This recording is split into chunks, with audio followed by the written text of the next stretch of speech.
Bismillahirrahmanirrahim. Assalamualaikum warahmatullahi wabarakatuh. Salam sejahtera bagi kita semua.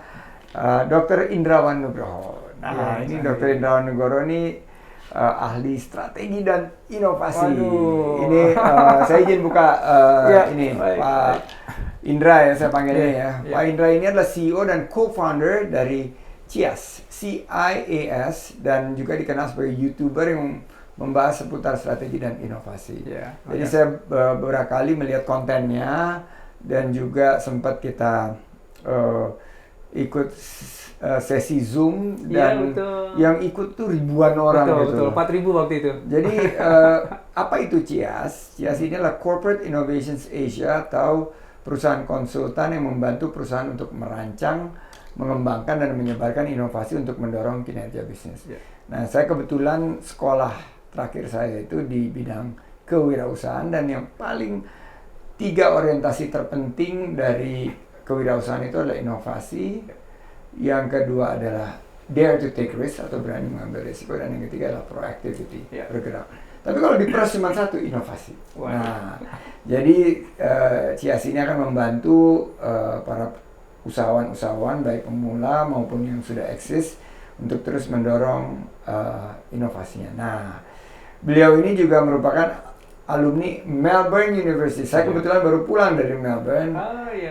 Magister Psikologi Terapan juga Universitas Indonesia dan PhD-nya dari Strategic Management BINUS. Nah, ini juga Pak Indra menerima penghargaan bergengsi dunia GAIN untuk program yang paling berdampak dari Ericsson International, Award for the Most Impactful Program from Ericsson International. Saat ini YouTube Dr. Indra telah masuk dalam salah satu manajemen dengan podcast Close the Door Deddy Corbuzier. Keren banget.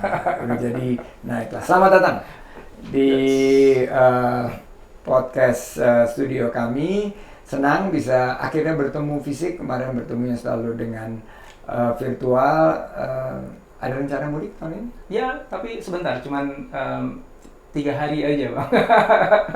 Kemana rencana mudiknya? Ke Cirebon, ke tempat istri. Kalau saya dari Solo, kebetulan keluarga yang di Solo udah di Jakarta semua, jadi yang ada udikannya cuma ada tinggal di Cirebon aja. Tapi itu kebetulan saya juga banyak keluarga di Cirebon, dan kalau ke Cirebon itu pasti wisatanya dapat wisata kuliner, wisata batik, dan lain sebagainya. Kota yang keren banget. Jadi saya ngikutin terus kan di podcastnya, menarik dan mendorong inovasi di semua kalangan, termasuk kalangan anak-anak bangsa, agar menjadi bagian dari lokomotif kebangkitan ekonomi kita, membuka peluang usaha dan lapangan kerja. Apalagi sekarang kita masuk ke dalam tatanan ekonomi baru nih, ekonomi pasca pandemi, yang mudah-mudahan sehabis Lebaran jika keadaannya kondusif kita bisa mulai bergeser menuju proses transisi ke endemi yang konon kabarnya Pak Presiden bilang akan memakan waktu 6 bulan. Dan ini harus mengedepankan kolaborasi dan juga keberlanjutan, yaitu environmental sustainability. Nah, ini saya ada beberapa pertanyaan. Pertama, kepada Dr. Indra, kenapa sih inovasi itu sangat penting bagi seorang pengusaha dan bagi para pelaku UMKM yang ada di luar sana? Bagaimana mereka bisa mengikuti perkembangan zaman di tengah cepatnya dan bertubi-tubinya disrupsi yang terjadi, mulai dari pandemi, Ukraina, supply chain dan lain sebagainya. Silakan Pak Indra. Kelihatannya kalau urusan tantangan itu UMKM kita tuh nggak pernah ada habisnya ya. Sebenarnya korporasi gede juga gitu. Cuman yang rentan itu kan di UMKM sebenarnya, Bang Sandi ya. Nah, pertanyaan kenapa kok inovasi itu penting banget untuk UMKM tadi itu? Ya bayangin aja udah lebih dari 60 juta UMKM kita di Indonesia gitu. Walaupun pasar kita luas, tapi pemain yang banyak ini juga kan tentu aja kan bisa jadi antara satu dengan yang lain dia punya produk yang sama, bisnis yang sama, menjual ke market yang sama, sehingga akhirnya ada persaingan di situ tuh. Yang seringkali satu-satunya cara untuk membuat mereka bisa menang persaingan yang kepikiran adalah nurunin harga aja. Dan artinya akhirnya kan ya semuanya kan suffer itu. Yang di sini marginnya udah makin habis, di sini udah nggak ada untungnya, selesai. Dan yang menarik adalah kalau ketemu sama teman-teman UMKM, pertanyaan yang paling sering diajukan ke saya itu apa? Coach. Saya suka dipanggil coach. Coach. Oh, saya sekarang manggil coach juga. Coach Indra. Coach. Kutai. Coach Hutai. Coach Indra. Ya, saya dipanggil gini, coach. Bisnis yang bagus nih apa nih sekarang nih coach? Itu hampir selalu saya ditanya gitu. Kemarin pun saya pergi. Saya itu jawabnya tuh dilematis. Kalau saya jawab, nanti dia akan terima apa adanya, habis itu besoknya langsung bisnis itu. Belum tentu dia punya capability, expertise, belum tentu di tempatnya dia spesifik itu marketnya bagus, cocok gitu. Belum tentu dia ngolahnya dengan bagus, sehingga akhirnya kemungkinan gagalnya kan jadi tinggi. Itu satu. Yang kedua adalah, kalau itu saya jawab, mereka nanti jadi gak menjadi pengusaha sebenarnya.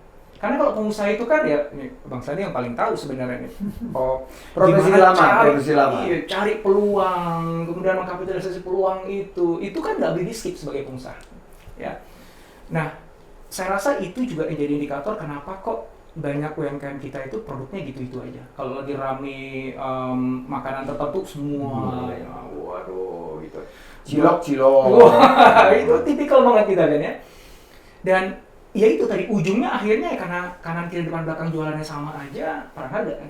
Dan nggak ada yang bisa survive, nggak ada yang diuntungkan dengan itu semuanya. Dan itu sebabnya inovasi itu menjadi wajib. Inovasi itu maknanya apa sih? Kemampuan kita untuk menciptakan sesuatu yang baru atau berbeda. Nah itu kata kuncinya dulu ya. Jadi bukan cilok boleh, tapi cilok apa? Cilok rasa durian mungkin, atau cilok yang kemasannya berbeda, bentuknya berbeda, atau dijual dengan cara yang berbeda. Ada unsur keterbaruannya di situ. Dan secara spesifik itu memberikan value, nilai kepada orang yang mau beli. Sehingga kalau sama-sama cilok nih, kanan di kiri, aku membeli yang kanan aja deh gitu. Karena entah unik, entah dikemasnya bagus, entah belinya mudah. Sate Taichan gimana? Nah, itu kan rame banget itu. Rame. Semuanya produknya hampir sama dan kadang-kadang gini, ada produk tertentu yang memang itu khas. Jadi jangan ditambah apa-apa lagi. Bumbunya ya udah, bumbu itu aja misalnya. Ya kan kita bisa berinovasi bukan dari produknya, tapi dari pelayanannya, bagaimana kita melayani, dari jalur penjualannya, dari brandingnya, banyak banget. Kemasannya, sama-sama sate Taichan. Cuman kemudian dikasih warna pink misalnya semuanya, dari packagingnya pink, tusuk satenya pink. nyala gitu. Nyala. Masuk ke dalam. Dibuat experience, kayak gitu kan bisa. Itu semuanya kan inovasi. Dan inovasi itu nggak susah kok. Cuman butuh sedikit mau kreatif aja, agak berani eksperimentasi, sedikit imajinasi aja. Maka kalau kita bicara UMKM, inovasi itu mutlak jadinya. Karena rentan sekali kan mereka kan. Kalau korporasi besar nggak inovasi masih bisa napas dia. Ya, cash flow-nya banyak, kalaupun nggak punya cash flow, banyak yang ngutangin juga kok aman. UMKM kan nggak bisa. Ya. Itu alasan saya, kalau menurut saya ya, kenapa inovasi itu kunci banget. Kemudian yang kedua tadi kaitannya dengan apa ya? Aku lupa pertanyaan yang kedua. Saya selalu lupa kalau ditanya dua pertanyaan, yang kedua itu pasti lupa. Oh, yang kedua, gimana UMKM? Kan ini disrupsi ini lagi bertubi-tubi. Betul. Dan datangnya ini semakin saya menyebutnya sih VUCA, volatile, jadi volatility, uncertainties, complexities, dan ambiguities. Jadi perubahan ini semakin datangnya bertubi-tubi, disrupsi datangnya membuat gejolak yang luar biasa, terus ada ketidakpastian, masalah yang kita hadapi sangat kompleks, nggak bisa pakai satu solusi, dan akhirnya banyak keputusan-keputusan yang harus diambil dalam situasi ambiguity. Nah, saya tadi cerita ada kemarin pandemi. Setelah pandemi ada masalah inflasi karena supply chain. Belum kelar menyelesaikan masalah supply chain, Ukraina. Begitu Ukraina terpicu, akhirnya harga-harga energi dan pangan melonjak naik. Nah ini kan tantangan bagi UMKM ini sangat luar biasa. Bagaimana mereka menyikapinya dengan pendekatan inovasi? Ada dua kalau menurut saya. Yang pertama adalah kaitannya dengan customer centricity, yang kedua adalah supply chain tadi itu. Kan gini, market itu sebenarnya seringkali dia tidak hilang, dia hanya berpindah aja. Misalnya ketika kita masuk pandemi di awal, ini teman-teman saya yang para consultant, trainer, ya public speaker, itu tiba-tiba kan hilang dia. Yang tadinya udah kontrak sepanjang tahun jadi nggak ada gitu. Kenapa? Karena orang nggak boleh berkumpul, Pak. Jadi kita cancel semuanya. Apakah kemudian kebutuhan dari korporasi atau publik terhadap solusi-solusi yang dihadirkan melalui pelatihan itu menghilang? Kan tidak, kebutuhannya masih ada. Cuman memang satu channel yang biasa mereka gunakan, yaitu kumpul bareng di hotel, kemudian ada orang yang tampil secara fisik, itu jadi tidak mungkin kan. Nah, saya selalu bilang bahwa rezeki kita tuh selalu ada, nggak akan pernah berkurang. Cuman pintu rezekinya aja suka pindah-pindah gitu. Yang awal pintunya di kanan, tiba-tiba kita bukain, kok nggak kebuka, ini kekunci, ini gimana? Dan seringkali kita tuh sibuk meratapi di depan pintu itu. Buka dong. Iya dong, Tuhan tidak adil, kenapa aku tidak diberikan rezeki? Loh, rezekinya Tuhan kasih, cuman pintunya digeser. Lo usaha dikit, kenapa? Cari pintu di sebelah. Iya, iya. Nah, teman-teman yang trainer tadi akhirnya menemukan pintu yang lain secara online, dengan Zoom, dan sebagainya. Teman-teman juga kan yang di kuliner misalnya, mereka tiba-tiba mendadak digital. Wah, kan kalau risetnya McKinsey itu gara-gara pandemi, adopsi terhadap digital itu terakselerasi secara cepat. Yang namanya digitalisasi itu 4 tahun lebih cepat. Produk digital atau seni digital lebih cepat 10 tahun. Gitu. Dan ternyata UMKM kita itu banyak juga yang cukup agile mengadopsi itu. Nah, artinya apa? Percaya dulu dengan, menurut saya nih, bahwa market itu selalu ada. Demand itu selalu ada. Kan orang nggak tiba-tiba terus nggak butuh makan. Orang tiba-tiba nggak butuh baju. Tetap butuh, cuman baju apa? Makanan seperti apa? Yang dibeli dengan cara bagaimana? Di mana? Yang kandungannya apa? Itu aja yang bergeser-geser. Maka kalau tadi saya mengatakan customer centricity di depan, adalah ya Anda terus ikutin kemana customer itu pergi. Jangan sibuk ngutek, cuma sekedar dapurku harus begini, pelayanku harus begini. Ikutin customernya. Dia nggak beli di sini, siapa tahu belinya di sana.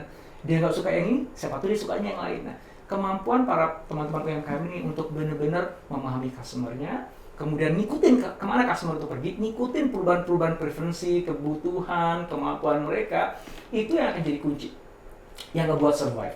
Dan ya, naudzubillah, sebenarnya kita nggak ingin ya pandemi ini terjadi lagi, tapi yang namanya tadi VUCA kan akan terus ada, ya. Entah apa nanti yang akan di depan. Dan berangkat dari percaya bahwa kita semua udah punya rezekinya, dan Tuhan itu maha adil, maha kaya, nyiapin semua itu untuk kita, cuman masalahnya kadang-kadang pintunya digeser-geser supaya kita ikhtiar, supaya kita usaha. Itu yang pertama. Yang kedua adalah resiliensi atau apa ya? Ketangguhan dari supply chain tadi. Mungkin istilahnya lebih rantai pasok, atau gimana sih kita bisa dapatkan supply bahan baku gitu. Kadang-kadang kan ketika waktu pas lagi, kebetulan istri saya kan di bisnis fashion. Begitu pandemi, wah berat. Jatuh karena demand-nya pertama ya fashion kan dibelinya tuh dengan interaksi ya dulu. Betul. Orang juga udah nggak ada yang keluar rumah, terus ngapain juga beli baju. Tapi di supply chain-nya juga ternyata juga bergejolak. Untuk kita cari bahan tuh susahnya setengah mati. Lokal ataupun yang dari import itu susah gitu. Nah terus gimana gitu? Dan itu dialami bukan hanya pemain UMKM, pemain gede juga ternyata sama gitu. Nah ini ada ketangguhan itu membutuhkan ya itu tadi. Sebenarnya kalau namanya perusahaan itu kan nggak ada matinya ya, kayak kecoa gitu. Dia diinjek di sini, dia masih hidup, jalan ke sana lagi, diinjek ke sini, jalan lagi ke sana gitu. Akhirnya ketemu aja, kenapa kita harus pakai bahannya itu? Coba pakai bahan yang lain deh. Bilang sifon banyak nih gitu, dan lebih adem nih, orang di rumah kan suka. Ya udah deh, yang tadinya biasanya bahan yang lain pindah ke bahan tertentu gitu. Jadi memiliki akses terhadap sumber bahan baku yang cukup banyak, hubungan baik dengan mereka, sehingga ketika kemarin krisis kita nggak bisa bayar, boleh dong temponya dipanjangin gitu. Mundur dikit, mereka juga ngerti, dan alhamdulillah teman-teman kita juga akhirnya survive. Itu yang fashion, yang food, itu kan sekarang survive ya. Intinya mereka yang ngertiin customernya, mau ngikutin customernya, dan cukup tangguh dari sisi operasinya di belakang ya, hubungan baik dengan supplier bagus, kemarin-kemarin bayarnya nggak pernah terlambat, dia punya banyak sumber. Nah ini saya dia lebih agile, lebih lincah untuk hadapin semua tadi, dan itu butuh inovasi. Oke, kita sekarang bergeser ke current affair, yaitu berita teranyar. Kemarin ini dunia dikagetkan oleh Elon Musk sebelum ketemu Pak Luhut dan tim.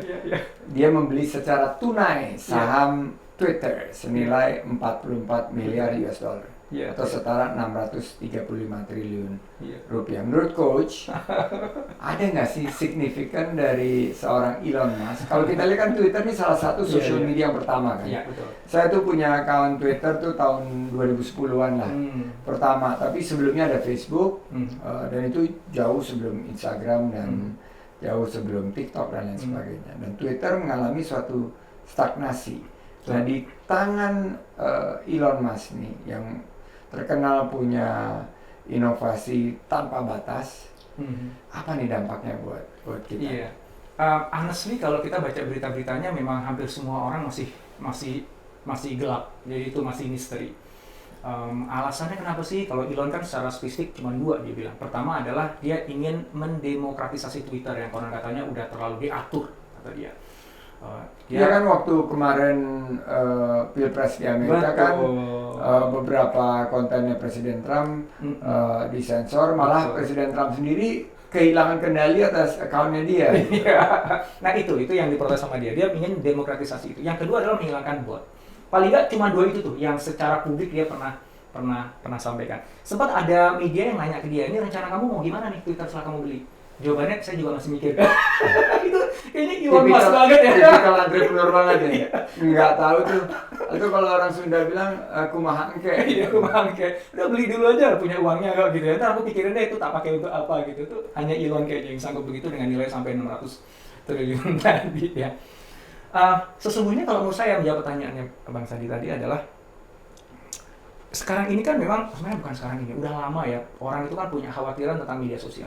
Kita tahu Facebook dengan rangkaian kasusnya dia bahwa ternyata media sosial punya pengaruh yang sangat kuat terhadap opini masyarakat sampai bisa mengatur hasil pemilu di sebuah negara ketiga gitu. Itu luar biasa sekali menggunakan datanya untuk kepentingan yang lain. Jadi banyak orang yang sudah punya antipati sebenarnya, paling nggak khawatir lah dengan media sosial. Nah, dengan privatisasi Twitter, dengan Elon membeli itu dan katanya mau bawa itu sebagai private, artinya dia menjadi dewa di situ, suaranya dia menentukan di situ. Dan yang jadi pertanyaan adalah, ini ngomongin konspirasi teori itu bisa muncul kemana-mana. Si Elon mau bawa ini kemana gitu.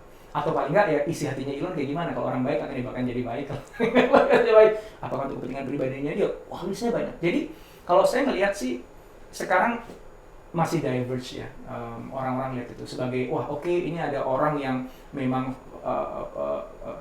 free of speech movement pengen dibawa oleh dia, ngilangin bot, itu kelihatannya bagus lah gitu.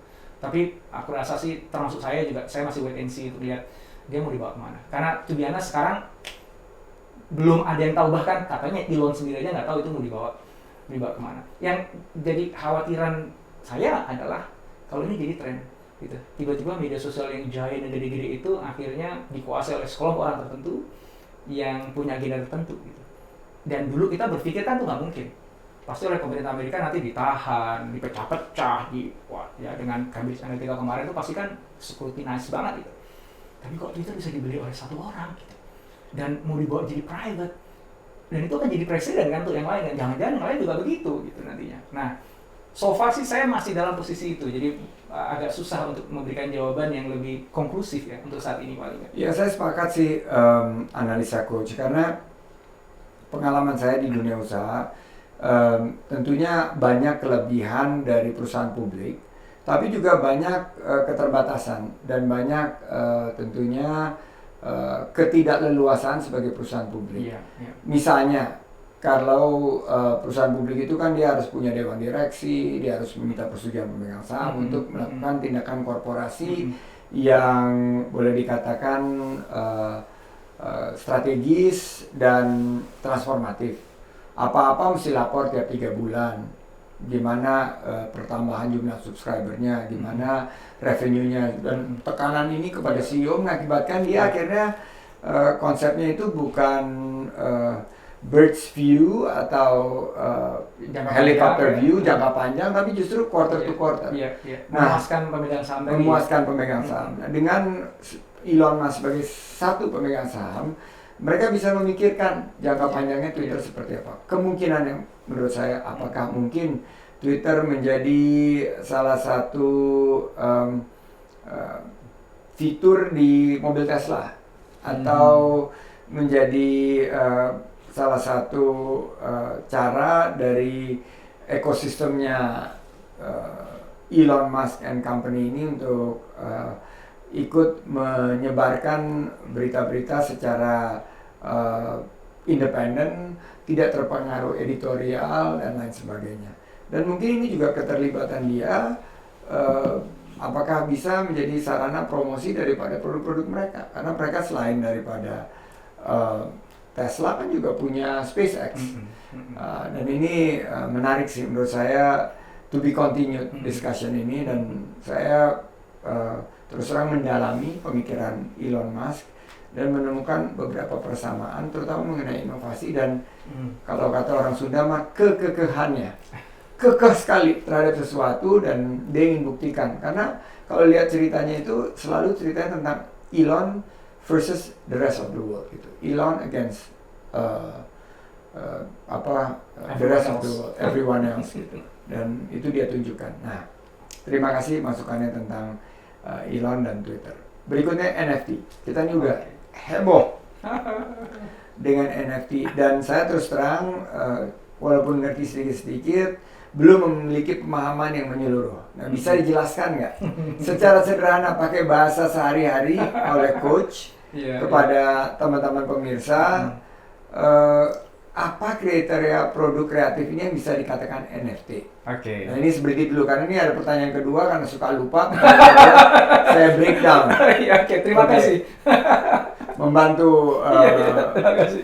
Mas. Silakan. Oke. Kalau kita dengar NFT yang kebayang pada kita adalah Gozali Everyday, ya. Ada foto yang di NFT-kan, ada gambar, image, 2 dimensi, 3 dimensi yang di NFT-kan gitu ya. Itu betul, itu adalah salah satu bentuk NFT. Tapi balik lagi pertanyaannya, NFT itu sebenarnya apa sih? NFT itu sebenarnya teknologi yang memungkinkan digital item, barang-barang yang wujudnya berupa digital, nggak ada aslinya, bentuknya murni digital, itu jadi punya value, punya nilai. Kalau zaman dulu nih, sebelum ada NFT, misalnya nih saya buat gambar lah, saya gambar 3 dimensi gitu ya, kemudian saya jual nih. Ada orang yang, oke deh, aku beli deh.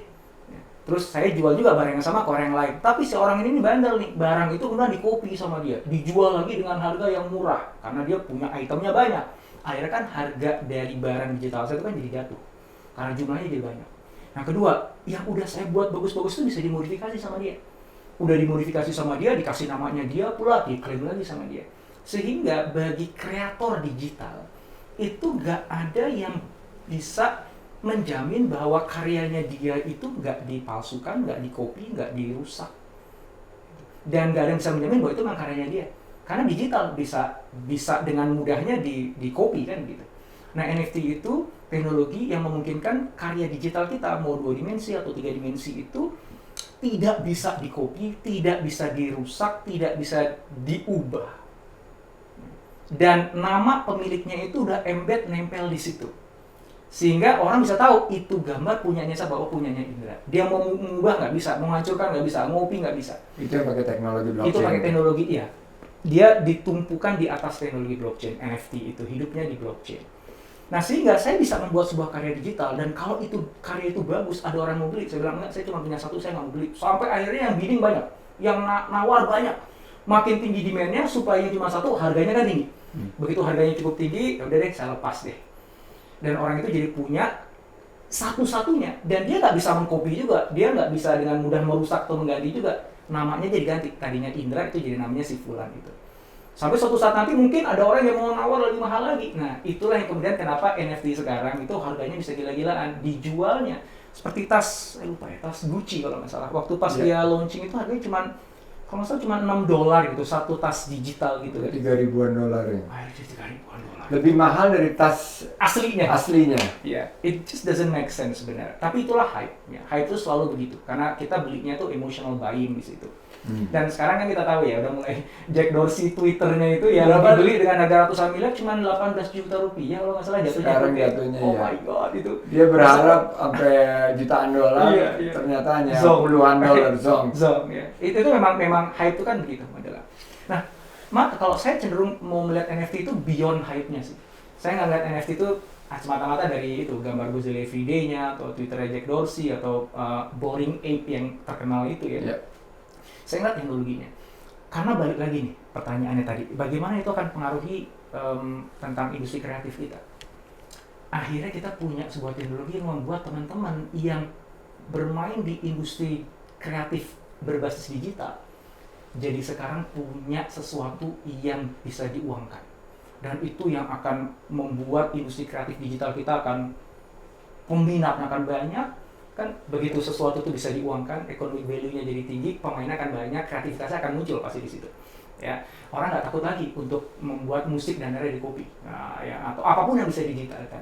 Nah, cuma memang syaratnya harus digital. Ya, misalnya nih saya ini gitu misalnya ini mau saya NFT kan bisa nggak? Ya bisa aja. Ini didigitalkan aja dibuat versi 3 dimensinya yang di NFT kan yang 3 dimensinya. Tapi ininya nggak bisa di NFT kan. Gitu. Iya. Nah, sehingga teman-teman sekarang nih anak muda yang lagi belajar 3D modeling, ya, mereka yang memang pelukis, teman-teman saya yang sebelumnya jualan kaos, jadi dia menggambar terus di sablon di kaosnya, uangnya kan selama ini kan hanya dari kaosnya. Wah, sekarang bisa kaya raya tuh. Karena ininya itu di NFT kan. Jadi orang beli itu kaosnya plus NFT-nya gitu. Harganya bisa 5 kali lipat dari sekedar kaosnya, bahkan even more harganya. So, bagi saya ini kabar gembira sih bagi teman-teman pelaku industri kreatif dalam wujud digital ya.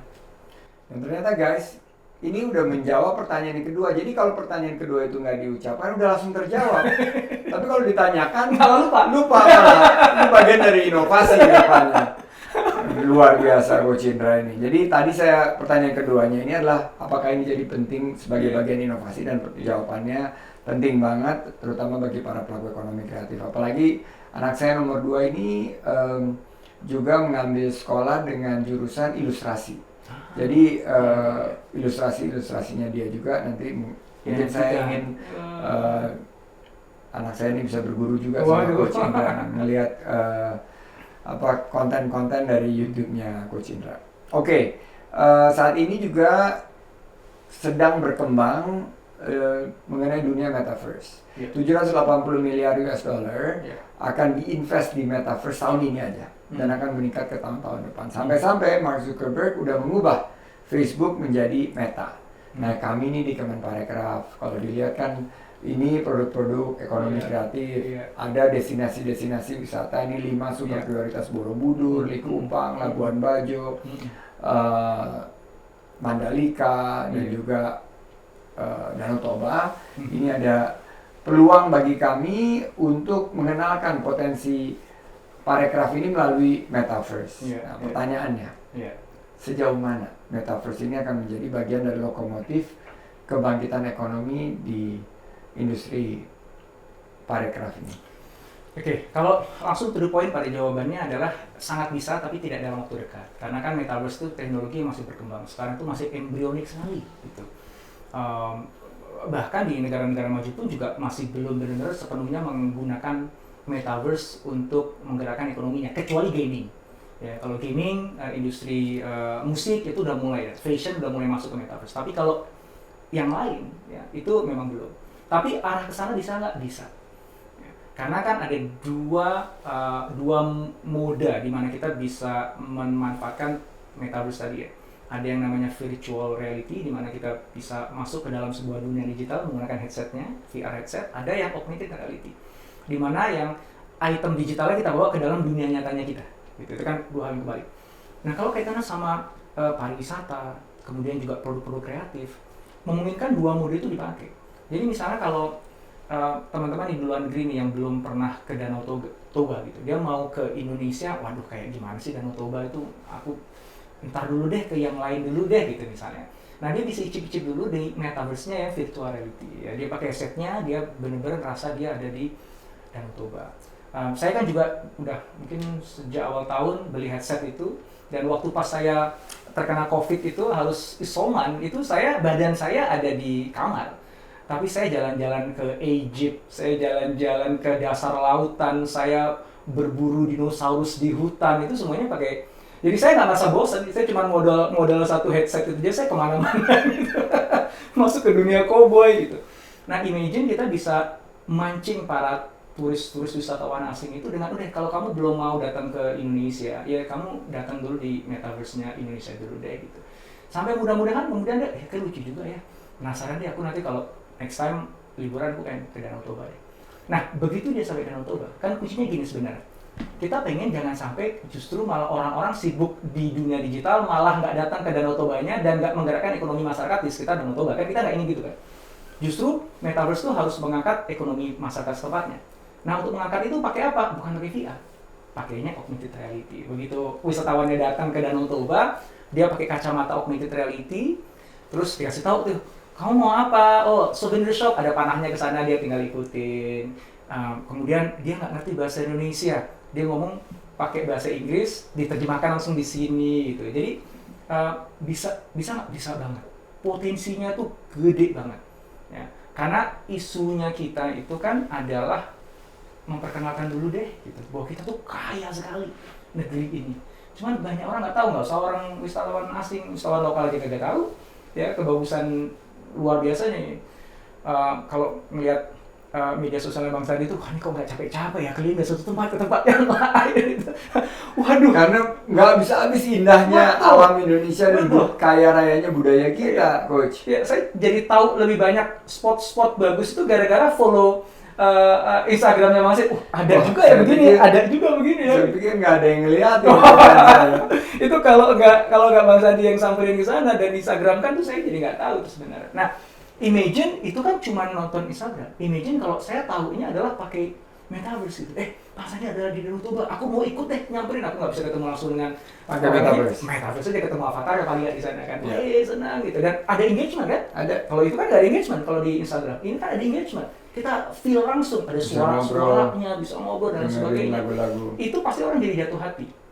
Ketika jatuh hati dia akan cari cara untuk datengin ke lokasi ini. Dan sampai lokasinya, gimana caranya dia bisa akhirnya mengeksplor sebanyak mungkin wisata lokal yang ada di Danau Toba. Dia bukan hanya Danau Tobanya aja, dibantu oleh augmented reality. Kasih panahnya, dikasih tahu, dijelasin semuanya. Kita udah nggak perlu tour guide lagi. Semuanya udah AI kan di sini kan. Dan langsung dikasih tahu, oke, ini barang ini, harganya sekian. Udah, jadi local economy itu kita masukkan dalam augmented reality gitu. Sehingga mereka mengakses apa aja dari situ. So, excited sih dengan teknologi ini, memang nggak dalam waktu dekat. Jadi kalau nanti di G20 Oktober akan meluncurkan Metaverse Indonesia di sesi walaupun untuk prototype, menurut saya itu sesuatu yang sebuah langkah berani ya. Dan kesempatan lah kita mulai duluan sebelum yang lain mulai. Sehingga kalau mulai duluan itu kan gini ya, misalnya kita belum sempurna, karena nggak ada yang buat Metaverse sekarang sempurna. Nggak apa-apa, namanya juga duluan gitu kan ya. Dan yang lebih penting, yang duluan biasanya diingat. Ya, mudah-mudahan itu jadi jalan untuk it pays to be the first. Mm-hmm. Early birds catch the worm. Yes. Jadi yang awal itu yang mendapatkan keuntungan tersendiri. Jadi memang ini akan kita launching dalam waktu singkat, versi metaverse-nya Wonderful Indonesia. Tunggu tanggal mainnya. Mudah-mudahan ini bisa membangkitkan ekonomi kita dan membuka peluang usaha dan lapangan kerja. Saya ucapkan terima kasih Coach udah meluangkan waktu untuk hadir di studio kita, dan saya ingin kolaborasi nih ke depan sama Coach Indra bagaimana menggali inovasi-inovasi demi kemajuan dan kebangkitan ekonomi kita, dan juga terbukanya peluang usaha dan lapangan kerja. Karena inovasi-inovasi ini adalah bagian dari tatanan ekonomi baru kita. Jadi bersama dengan pemerintah sesuai dengan arahan Presiden Jokowi, kita ingin pasca pandemi ini ekonomi kita jauh lebih kuat, dan tentunya pendekatan digitalisasi teknologi akan menjadi kata-kata kunci di sini. Mungkin pesan penutup dari Coach Indra untuk para pemirsa. Ya teman-teman semuanya, nih ngomongin inovasi nggak ada habisnya, tapi yang lebih penting daripada ngomongin inovasi adalah melakukan inovasi itu sendiri. Nggak usah mulai dari yang susah-susah, mulai dari yang gampang aja. Kalau misalnya, aduh aku nggak bisa nih buat produk yang inovatif, ya udah deh jualannya inovatif. Aduh aku nggak bisa jualan inovatif, ya udah cari channelnya yang inovatif. Jadi nggak ada alasan untuk tidak inovasi. Itu aja dulu deh. Insya Allah nih, percaya deh, begitu teman-teman udah mulai inovasi yang paling gampang, paling mudah, paling bisa ketagihan nanti. Dari yang gampang lama-lama agak susah, lama-lama udah pakai teknologi tinggi, lama-lama punya toko di metaverse. Ya kan nggak tahu kan? Nah, inovasi bukan untuk dibicarakan, tapi dilakukan. Terima kasih Coach Indra, sukses untuk kita semua. Sampai jumpa di tayangan dari Sandi Uno TV selanjutnya. Assalamualaikum warahmatullahi wabarakatuh. Waalaikumsalam warahmatullahi wabarakatuh.